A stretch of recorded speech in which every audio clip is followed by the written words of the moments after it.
Hello everyone guys, जब student 10th पास कर लेता तो उसके माइंड में क्वेश्चन ये आता है कि जेई और नीट की प्रिपरेशन के लिए कोटा जाएं या फिर ना जाएं। ऐसे क्वेश्चन कई स्टूडेंट के माइंड में आते हैं।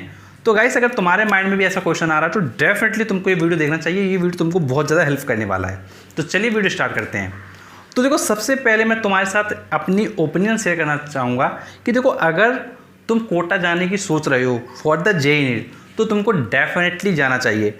देखो, कई लोग क्या करते हैं, थोड़ा कंजूसी करने की सोचते हैं। वो सोचते हैं अरे यार, क्यों फालतू जाके वहाँ पे इतनी ज़्यादा फीस देंगे, अरे यहीं से अपने शहर से कर लेते हैं, क्या ज़रूरत है वहाँ जाने की। तो कुछ लोगों के माइंड में क्या थोड़ा कंजूसी चल रही होती है कि भाई क्यों ना यहीं से कर लेते हैं। लेकिन यार, तुम एक चीज़ ये समझो कि अगर तुम्हारा जेई और नीट में सिलेक्शन हो जाता है, अगर तुम्हारा जेई और नीट में सिलेक्शन हो जाता है तो उसके बाद तुम्हारी क्या कंडीशन होने वाली है, तुम किस लेवल पे पहुंचने वाले हो। देखो, तुम्हारा जो करियर है वो तुम्हारे लिए बहुत इंपॉर्टेंट है। देखो, पैसा लगता है, फीस लगती है, वो एक मैटर है, लेकिन अगर तुम सक्सेसफुल हो जाते हो तो फिर तुम्हारे लाइफ में भी जो चेंजेस होते हैं वो बहुत अच्छे आते हैं। तो देखो, तुमसे बस यही शेयर करना चाहूँगा कि अगर तुम जाने का सोच रहे हो तो तुम डेफिनेटली जाओ। और देखो, कंजूसी के चक्कर में मत पड़ो। और देखो, जो फीस है वो ये सबको पता है कि भाई फीस थोड़ा ज़्यादा होता है कोटा में, वहाँ पे थोड़ा रहने के खर्चे भी आते हैं, बट वो सब सेकेंडरी थिंग है। देखो, मेन चीज़ है कि तुम्हारा अगर टारगेट है, तुम्हारा एम है, तुम्हारा गोल है for the JEE and NEET, तो फिर तुमको डेफिनेटली कोटा की तरफ जाना चाहिए और वहाँ पर जो ऑफलाइन सेंटर हैं उनको ज्वाइन करना चाहिए। लेकिन देखो, जाने से पहले एक बात ये ज़रूर समझ लो कि अगर तुम कोटा जाने की सोच रहे हो और तुमने डिसाइड कर लिया कि मैं कोटा मुझको जाना है, तो फिर एक चीज़ ये भी माइंड में डाल लो कि बेस्ट इंस्टीट्यूट में जाओगे। देखो, काफ़ी बच्चे क्या करते हैं, कोटा तो जाते हैं लेकिन कोई भी नॉर्मल इंस्टीट्यूट ज्वाइन कर लिया। देखो, जब तुम फीस भरने के लिए तैयार हो, तुम कोटा में रहने का भी व्यवस्था करोगे, तो तुम उस चीज़ की व्यवस्था करो जो तुम्हारे लिए सबसे बेस्ट हो। तो जो बेस्ट इंस्टीट्यूट्स हैं कोटा के, तो तुम उन्हीं में जाओ। और जो बेस्ट इंस्टीट्यूट के अलावा जो अदर इंस्टीट्यूट हैं उनको आप चूज़ मत करो, क्योंकि देखो, ये तुम्हारे करियर की बात है, तो ये तुम्हारी लाइफ की बात है। तो तुमको बेस्ट से बेस्ट ऑप्शन की तरफ जाना है। तुमको उस ऑप्शन की तरफ नहीं जाना है जो चीज़ें बेस्ट तुम्हारे लिए नहीं हो। देखो, तुमको जरा सा भी रिस्क नहीं लेना है, क्योंकि तुमने अगर जरा सा रिस्क लिया तो डेट मीन्स तुम्हारा बस जाना क्या हो जाएगा, वेस्ट हो जाएगा। तो तुमको बिल्कुल भी रिस्क नहीं लेना है। तुमको बेस्ट इंस्टीट्यूट में जाना है, उसको ज्वाइन करना है और वहाँ पर जो भी पढ़ाया जाता है उसको बहुत अच्छे से पढ़ना है।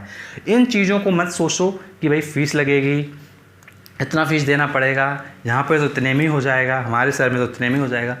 देखो, अगर तुम अफोर्ड कर सकते हो, तुम उन चीज़ों के लिए थोड़ा चीज़ों को एडजस्ट कर सकते हो, तो डेफिनेटली तुम एडजस्ट करो चीज़ों को। और उसके लिए फ़ीस वगैरह अपनी तुमको डेफिनेटली क्या है, फ़ीस का अरेंजमेंट करना चाहिए। और अगर कोई बहुत बड़ी फाइनेंशियल कंडीशन तुम्हारी वीक है, बहुत ज़्यादा समस्या है, तो भाई वो एक तुम्हारा सेकेंडरी मैटर है। उसके लिए फिर तुम क्या है, वो तो फिर तुम उस केस में क्या है, कोटा मत जाओ। उस केस में तुम फिर क्या करो, अपने शहर में जो भी तुम्हारे लिए बेस्ट कोचिंग हो, जो तुमको अच्छी लगे, उस कोचिंग को तुम क्या है, ज्वाइन कर लो और वहाँ से ही अपनी प्रिपरेशन स्टार्ट करो।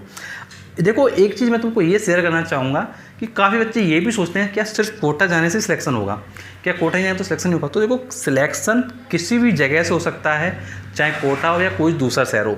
इम्पॉर्टेंट ये होता है, देखो, अगर हमको कोई चीज़ बेटर अपॉर्चुनिटी मिल रही है तो हमको उस बेटर अपॉर्चुनिटी को लेना चाहिए। हमको उस अपॉर्चुनिटी की तरफ नहीं जाना है जो थोड़ा कम बेटर हो। तो देखो, अगर हमारे पास हम इंडिया की बात करते हैं तो भाई इंडिया में जो कोटा है वो सबसे बेस्ट कहा जाता है for the JEE and NEET. तो जब सबसे बेस्ट कहा जाता है तो तुमको उस तरफ जाना चाहिए। और अगर इन केस तुम्हारी कंडीशन तुमको अलाउ नहीं कर रही हैं तो फिर तुम क्या है, अपने सिटी में रह के प्रिपरेशन कर सकते हो, तुम वहाँ से भी सिलेक्शन दे सकते हो। बस इंपॉर्टेंट होगा कि भाई तुम्हारी प्रिपरेशन पर कि तुम कितना अच्छे से, कितना मेहनत के साथ प्रिपरेशन करते हो।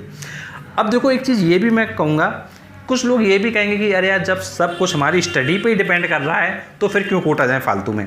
देखो, कोटा तुम इसलिए जाओ बिकॉज तुमको वहाँ पर इंडिया की जो टॉप फैकल्टीज़ हैं वो मिलती हैं, एक अच्छा एटमॉस्फेयर मिलता है, तो वहाँ पर तुम्हारे सिलेक्शन के चांसेस क्या बहुत ज़्यादा हो जाते हैं। देखो, जैसे फॉर एग्जाम्पल तुमसे मैं बात करता हूँ, जैसे सपोज करो तुम पढ़ने में ठीक ठाक हो, अच्छे हो।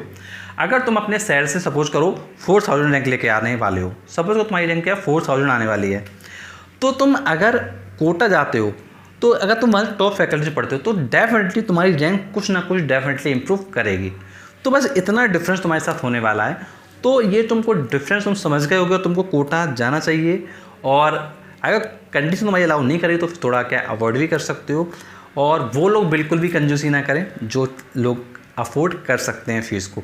और कुछ भी तुम्हारी प्रॉब्लम कुछ पूछना चाहते हो तो नीचे कमेंट बॉक्स से कमेंट करके पूछ सकते हो।